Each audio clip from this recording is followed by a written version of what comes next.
हम लोगों की अपनी कंडीशन ये है कि जब ईद आती है ना, बकरा ईद, और किसी ने काट लिया बकरा, तो देखे किस किस के यहां भेजना, तो देखभाल के उसके यहां भेजेगा 4 बोटी कि जिसके यहां पे बकरा कटवाने की गुंजाइश होगी। क्यों हजरत? इसलिए कि इसके घर से बकरा ही मिलेगा। हम तो मैयत में भी इसलिए जाते हैं ताकि उनके अब्बा का उतारा उतर जाए। जी जी, समझ रहे मेरी बात? हम तो मैयत में भी इसलिए जा रहे हैं कि वो हमारे अब्बा की मैयत में आए थे। पूछे इन उलमा से, अगर इसलिए जाओगे कि वो हमारी में आया था ना, तो फिर कोई सवाब नहीं, कोई सवाब। और बकरा ईद पे बकरा उन्हीं के घर भेजना जिनके यहाँ बकरा कटता है, फिर अखलाक नाम की चीज ही कोई नहीं। मैं कहता हूं अगर भेजना ही है ना, तो उनके घर भेजो जिनके बच्चों ने कभी बकरे की बोटियां नहीं देखी हैं, जो कभी बाप से पूछते हैं अब्बा बकरे के गोश्त का जायका कैसा होता है। तलाश कर ऐसे गरीबों को बस्ती के अंदर जिनके बच्चों ने कभी बकरे का गोश्त नहीं खाया। और अगर गोश्त भेजना है, उनके घर न भेजो जिनके घर से तुम्हारे घर आया है, उनके यहाँ भेजो जिनके यहाँ कुर्बानी नहीं हुई है। यही हाल वलीमों का है, यही हाल दावतों का है, यही हाल ईदों का है, यही हाल हमारे यहाँ पे हर एक फंक्शन का है। अब तो लोग बराबरी के लोगों को दावत देते हैं, गरीबों को कोई मुंह लगाने के लिए तैयार नहीं है। खुदा की कसम खा के कहता हूँ, महबूब कायनात ने इरशाद फरमाया सबसे बुरा वलीमा है वो जिसमें किसी गरीब को दावत न दी जाए। और यार मुझे बता तो सही, हमारे वलीमों में सेठ आते हैं, अमीर आते हैं, कभी गरीबों के नाम का लुकमा नहीं होता। सबसे बड़ी दौलत ईमान की दौलत होती है, सबसे कीमती दौलत ईमान की दौलत होती है। याद रखिएगा, दुनिया की दौलत को चोर लूटने के लिए आते हैं, लेकिन वो छोटे छोटे चोर होते हैं। जो सबसे बड़ा चोर है उसे इब्लीस कहा जाता है। वो हमारे पैसे लूटने के लिए नहीं, हमारा ईमान लूटने के लिए आता है। कैसे लूट लेता? आप कहोगे हम आने नहीं देंगे। मेरे अजीज तुझे पता भी नहीं है। चलो कितने घरों में दिखाऊं ऐसे गाने बजते हैं कि जिसपे नौजवान थिरकता है और कभी ईमान का जनाजा निकलता है उसको पता भी नहीं चलता है। ऐसे गानों पे जब नौजवान थिरकते हैं और रक्स करते हैं, कुफरिया गीत और गाने होते हैं जिन पे ईमान का जनाजा निकल जाया करता है, तो खुदा की कसम कोई बताने तक नहीं आता है कि तेरे ईमान का जनाजा निकल चुका है। इसी खामोशी से ईमान चुरा के शैतान ले जाता है। नौजवानों मेरे हाथ जुड़े हैं, तुम्हारे आगे हाथ जोड़ के कहता हूँ, तुम्हें खुदा का वास्ता अगर तुम्हारा मन नहीं लग रहा है तो कानों में लीड लगा करके गाने सुन करके सफर न करना। खुदा तौफीक दे तो नाते कान में लगा लेना, हुजूर के जिक्र की गुफ्तगू लगाना, इसलिए कि मौत का कुछ पता नहीं है। हमने रोडों पे हादसे देखे हैं और ऐसे ऐसे हादसे अल्लाह हर एक को महफूज रखे कि घर से दूल्हा बन के निकले थे, कफन में लिपट करके आ रहे हैं, हजारों हसरतें लेके निकले थे, जनाजे पे लेट करके आ रहे हैं। क्या तुमने नहीं देखा है कि कितनी तमन्नाएं दिलों में होती है, लेकिन सबकी सब 24 घंटे के अंदर कब्र के अंदर दफन होकर रह जाया करती है। न तू 150 साल की जिंदगी लेकर के आया है, न मेरी 500 साल की जिंदगी है, अगर वो भी 1000 बरस की जिंदगी। आखिर मर जाना के मेरे नौजवान, जिंदा हमेशा नहीं रहना है।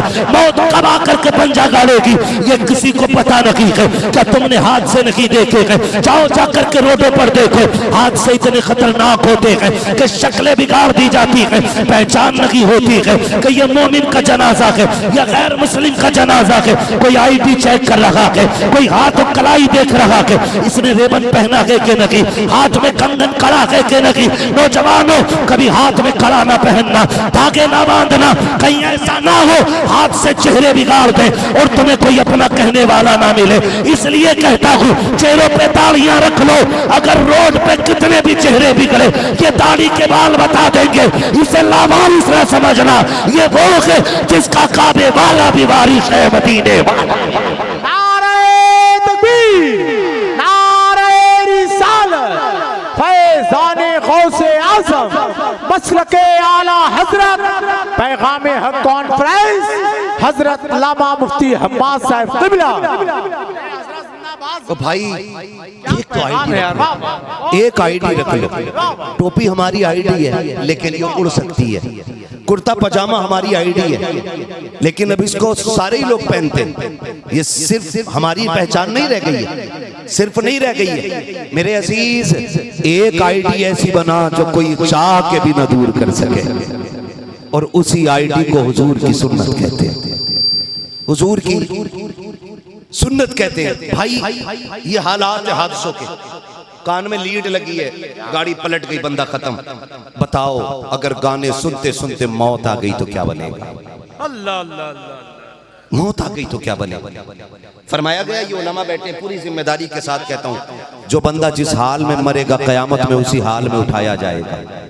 क्या ही अच्छा हो हमें कुरान पढ़ते पढ़ते मौत आ जाए, हमें नात पढ़ते पढ़ते मौत आ जाए, नात सुनते सुनते मौत आ जाए। फिर जो जनाजा चलेगा ना तो फरिश्ते कहेंगे नात खानी मौत भी हमसे छुड़ा सकती नहीं, कब्र में भी मुस्तफा के गीत गाते जाए। ये आज देखते हैं ना आप, शो से लोग छोड़ते हैं, वो बोलता जिसके अपनी सनत का पता नहीं, क्या बात है, जिसके अपने बाप का पता नहीं वो रसूल पाक पे भोंकता है, और सिर्फ ये चेक करते हैं कि ईमान जिंदा है कि मुर्दा है।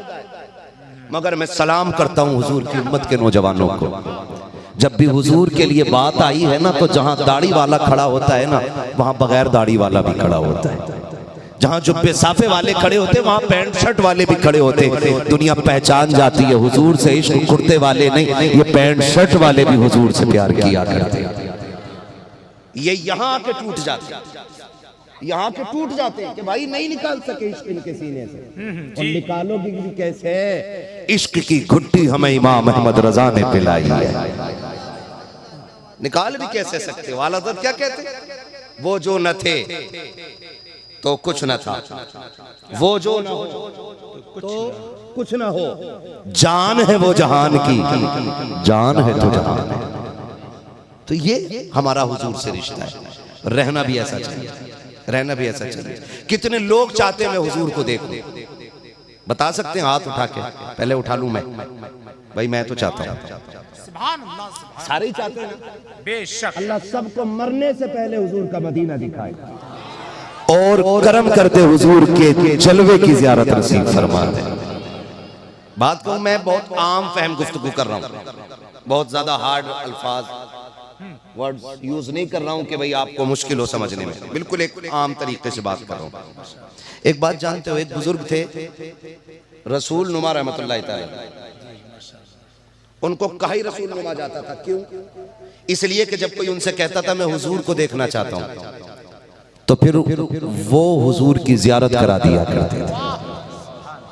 अल्लाह करे ये बात समझ में आ जाए, वो हुजूर की जियारत करा दिया करते थे। एक दिन उनकी बीवी ने कहा मेरे सरताज, अच्छा ये मसला भी बड़ा मुश्किल है, दुनिया वली मान लेती है, बीवी वली मानने तैयार है, वली को भी नहीं होती। क्या बात है, वली को भी। एक दिन बुजुर्ग थे, वो हवा में उड़ रहे थे और वो अपने घर की छत आंगन से उड़े तो वो बीवी ने कहा कि तुम भी कोई वली हो, तस्वीर लिए घूमते रहते हो? वली तो वो थे जो हवा में उड़ रहे थे। कहने लगे आज तो तस्लीम किया, कहने लगे पगली वो मैं ही तो था। तो बीवी ने कहा तभी तो टेढ़े टेढ़े उड़ रहे थे। खत्म सारी मेहनत, समझ रहे? तस्लीम नहीं करती। बीवी ने कहा सुनो, तुमने सबको हुजूर की जियारत कराई है, मुझे भी कराओ ना। बात बहुत गौर से सुनना, तवज्जो है ना, बहुत गौर से। ये बोन्स ना चली जाए, फिर तकरीर का मतलब खत्म हो जाएगा। कहा मुझे नहीं दिखाया कभी। फरमाने लगे तुम भी देखना चाहती हो? कहा हाँ। तो कहने लगे फिर ऐसे सजो जैसे शादी के दिन सजी थी। जी, क्या ऐसा सजो जैसा शादी के दिन सजी थी। बीवी ने फुल सिंगार किया, पूरे तरीके से दुल्हन बन के बिस्तर पे बैठ गई। का इंतजार करो हुजूर की ज़ियारत होगी। बैठी रही सुबह हो गई लेकिन ज़ियारत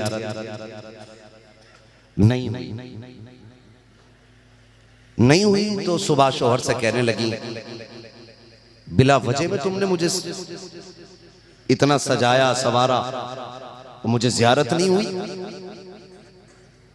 ये कहते कहते वो रोने लगी।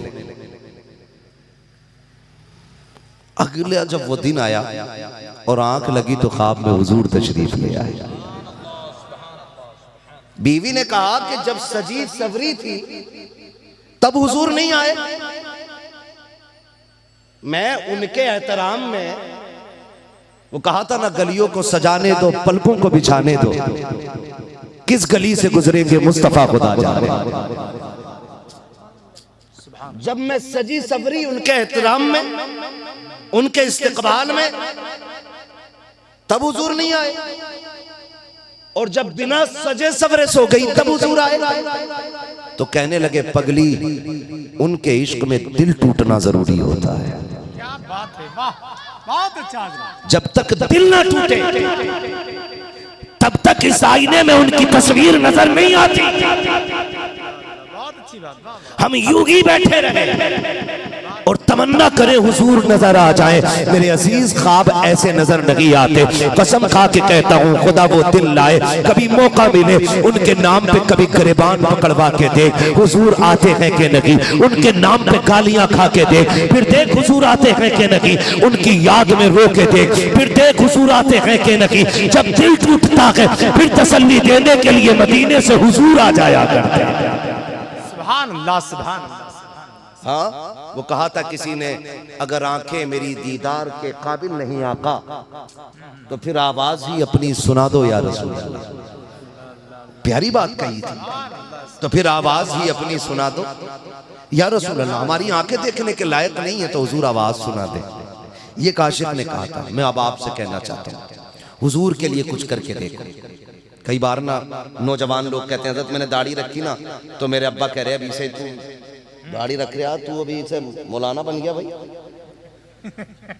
अब्बा कह रहे, अब्बा कह रहे, अम्मा कह रही लल्ला ये क्या, अभी कोई उम्र आ गई तेरी।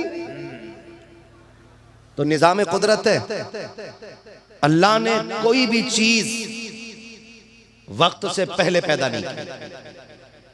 ये निजाम है अल्लाह का। बताओ, पैदा होते हैं तो दांत होते हैं कि नहीं? टेंशन में क्यों आ गए भाई? यहाँ कुछ दांत भी होते हैं क्या? नहीं होते। फिर बोले सारे होते हैं कि नहीं? नहीं होते ना दांत। अब बताओ, दांत पहले जमते हैं कि दाढ़ी? दांत जमते हैं ना पहले। जब पैदा होता है बच्चा, दांत क्यों नहीं होते? इसकी बहुत सी हिकमतें हो सकती हैं, अल्लाह के राज अल्लाह ही जाने। लेकिन हम तो ये समझते हैं कि जब लीवर कमजोर होता है ना बच्चे का तो दांत होते मजबूत गिजा के लिए। अल्लाह ने दांत नहीं रखे कि वही पेट में जाना है जो दांत के लायक ना हो चीज, ताकि लीवर बचा रहे। फिर वक्त निकले, वक्त आया दांत निकले। अम्मा से पूछो कौन से दांत है? हमारी अम्मी कहती है ये दूध के दांत थे। आपके यहाँ भी यही कहा जाता होगा क्योंकि कोई ज्यादा फासला। काय के दांत थे? दूध के। वही रहते हैं कि बदल दिए जाते हैं? बोले जोर से, बदले जाते हैं क्योंकि फिर दूध के टूटे फिर पक्के वाले लगे। ये निजाम कुदरत है। कच्चे दांत जो थे वो कच्ची चीजों के लिए थे, फिर दांत पक्के लगाए गए। ये कब तक काम आएंगे? कहा बंदे ये तब तक काम करेंगे जब तक तेरा लीवर पक्का रखेगा। फिर जब तू 60 के पार जाने लगेगा, 70 के करीब पहुंचेगा, लीवर कमजोर होगा मैदा आपका, कहा फिर हम ये दांत तुझसे ले लेंगे, फिर तुझे मसूड़े देंगे ताकि फिर वैसी चीज खाता कि तेरा मैदा हजम कर सके। इसलिए दांत फिर से तोड़ दिए गए। जब पैदा हुए तो दाढ़ी नहीं थी, दांत निकले तो दाढ़ी नहीं थी, दांत टूटे तो दाढ़ी नहीं थी, फिर दांत निकले तब भी दाढ़ी नहीं थी। जब बंदा जवानी की दहलीज पे कदम रखता है फिर ये दाढ़ी के बाल निकल के आते हैं। माँ कहती वक्त नहीं आया है, कुदरत ऐलान करती है अभी इसका वक्त शुरू हुआ है, अब तुम जितना चाहो मुंडा दो, हम इन्हें निकालते रखेंगे। जवान मुंडाता रहता है, खुदा जमाता रहता है, ये मुंडाते मुंडाते थक जाता है, दाढ़ी निकलते निकलते नहीं थकती। अब जिद तोड़ दे, दाढ़ी रख ले, इसलिए कि दाढ़ी रखना ये गैरों का तरीका नहीं, मोहम्मद अरबी का तरीका है। और लोग ये कहते हैं दाढ़ी रख ले तो चेहरा अच्छा नहीं लगता। अल्लाह की कसम, अगर दाढ़ी में हुस्न ना होता तो खुदा महबूब के चेहरे पे एक बाल न जमाता। उनके चेहरे पे दाढ़ी ना होती, उनके चेहरे पे दाढ़ी रख के खुदा ने बता दिया अगर हसीन बनना है तो मर्दों को चेहरे पे मुस्तफा की तरह दाढ़ी रखना। नारे तकबीर, नारे रिसाल पैगाम हक कॉन्फ्रेंस मसलके आला हजरत सरजमीने महदूद कलमी। वाह वाह।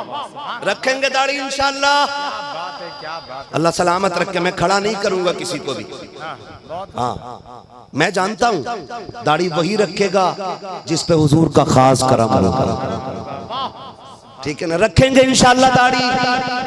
शादी से पहले के बाद में, पहले ही। बाद में कौन बोला भाई? कोई बात नहीं, मिस्टेक हो जाती है। रखेंगे इंशाअल्लाह दाढ़ी। और नौजवानों एक बात बता दूं, याद रखना, अच्छी बीवी चाहते हो तो दाढ़ी पहले रख लो। और पूरी जिंदगी अगर भूत उतरवाने तो दाढ़ी बाद में रखना। आप कहेंगे मौलवी दाढ़ी की क्या गारंटी है? बताऊं एक बात। अच्छा, कोई लोग ये कहते हैं मौलाना शादी नहीं हुई है।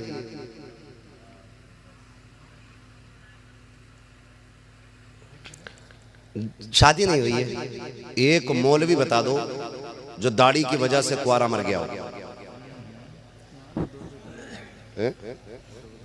बात ना करो ना तो फिर समझ गए ना। एक मौलवी।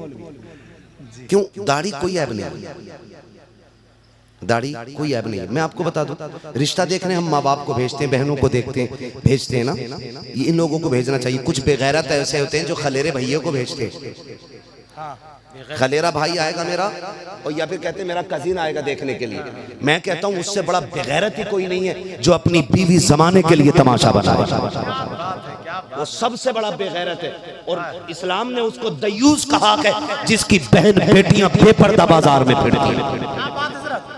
इस्लाम ने उसको दयूस कहा, हम नहीं कह रहे, इस्लाम कह रहा है। इस्लाम कह रहा है इस चीज को, और कह रहा है मेरा कजिन देखेगा। पहले हया इतनी थी लोगों के अंदर कि कार्ड पे बेटी का नाम नहीं डालते थे, कहीं किसी गैर की नजर मेरी बच्ची के नाम पे ना पड़ जाए। और आज तो एंगेजमेंट चलने लगी, अंगूठी पहना रहे हैं निकाह से पहले। ये बेगैरती का कितना नंगा नाच नाचा जा रहा है। हाँ, तो देखने के लिए भेजते तो अम्मा क्या देख के आती? लल्ला रंग ठीक है, चाय भी ठीक बनाई थी, खाना भी ठीक था, ठीक है लल्ला कर ले, हो गई। अंदर का नहीं पता, दाढ़ी रख। उसे अगर पता चलेगा ना लड़का दाढ़ी वाला है तो दाढ़ी वाले को वही पसंद करेगी जो कनीज़े फातिमा ज़हरा होगी। ये अंदर की बात उसके दिल की है, अंदर की बात बाहर आएगी। क्या दाढ़ी वाले को वही पसंद करेगी जो कनीज़े फातिमा होगी, और जो चुड़ैल होगी वो पसंद नहीं करेगी। बहुत सारी बातें करने के लिए इशारा समझ लो। एक सुन्नत के अनेक फायदे, बेहिसाब फायदे इस दाढ़ी के। फरमाया गया दुआएं कबूल ना होती हो, दाढ़ी हाथ में लो, कहो मालिक इसके सदक़े में दुआ कबूल कर। फरमाया गया हाथ नीचे आने से पहले अल्लाह मंजूरी अता फरमा दे।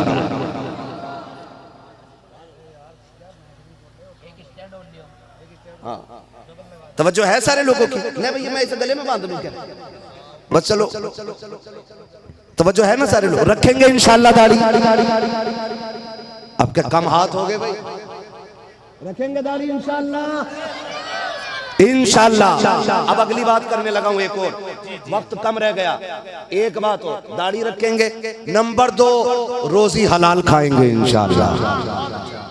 कैसी खाएंगे रोजी? वादा करो कैसी खाएंगे? हलाल। आप कहो साहब मैं कोई जुए में थोड़ी जीत के आया हूं। खाली जुए वाली हराम थोड़ी होती है। जिस नाज की खेती में पैदा होने वाले नाज का उश्र न दिया जाए वो भी हराम। ठीक है ना? तवज्जो है सारे लोगों को?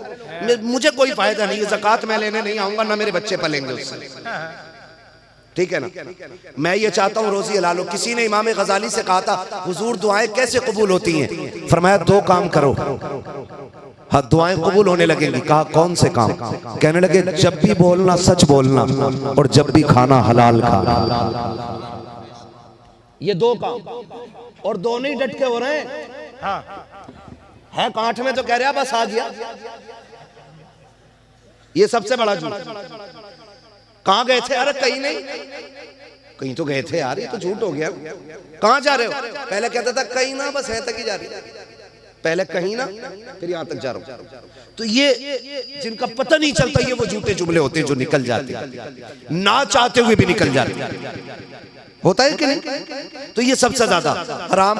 खेती हुई, जब फसल अच्छी हो गई तो कह रहे पता बीज कहां से लाया? तो पंतनगर से लाया। खेती अच्छी हो गई तो कहां से लाया?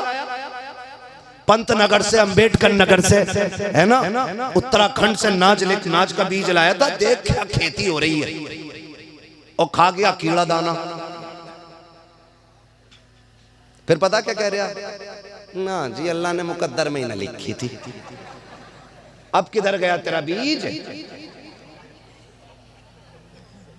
और कोई कहता है ना प्रधान बड़े काले हो रहे, गया हूं, कह रहा हूं 18 पानी दे दिए।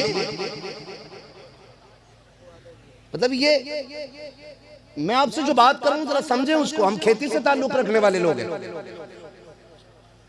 जब बंदा फसल अच्छी देख के कहता है ना ये 18 पानियों का कमाल है, पंतनगर के बीज का कमाल है, उत्तराखंड के खाद का कमाल है ना, तब मशीयत का नकीब कहता है नादान तुझे याद नहीं है, तूने तो एक दाना जमीन में डाला था, उस पे भी पटेला लगा के मिट्टी रख दी थी। आके 8 दिन बाद देखा, 15 दिन के बाद आया, वो एक गेहूं का दाना एक पौधे की शक्ल इख्तियार करके गया। मुझे एक एक बंदा जरा बता दे।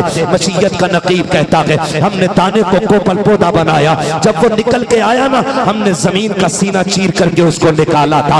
इतना नर्म था, अगर तू पैर रख दे तो टूट जाए, चुटकी मार दे तो पत्ता फट जाए। कहता हमारी कुदरत देख, हमने ठेले का सीना चीरा, उसके अंदर से पौधा निकाला, तनखा खड़ा था, दिल नहीं लग रहा था। फिर हमने बादे सबा चलाई, हवा के झोंकों से उसको खिलाया झुलाया। फिर जब उसके चेहरे पे खुशकी आई, हमने उसको शबनम के कतरों से धुलना शुरू किया। जब वो भीग गया, फिर हमने सूरज की शुआओं से उसको सुखाना शुरू किया। जब वो रात के सन्नाटे में था, हमने चांद की चांदनी से उसको चमकाया, सितारों से उसका जी लगाया। तू तो घर लेटा हुआ था, कभी हवाओं से हम खिला रहे थे, कभी पौधों को हम बुला रहे थे, कभी बारिश से हमने गुस्ल कराया, जमीन का सीना चीर के हमने निकाला। आज तू कहता है तेरे बीज का कमाल है, वो कहता हमारी मसीहत दे दे। तू तो दाना मिट्टी में डाल के आया था, हमने एक दाने से 7 पौधे पैदा किए, हर पौधे पे एक एक बाल लगाई, और एक एक बाल में 70-70 दाने लगाए। फिर एक एक दाने की सेफ्टी दे कि बारिश से सैकड़ों हो जाए, पानी गेहूं के दाने तक नहीं पहुंचता है। ये हमारी कुदरत है।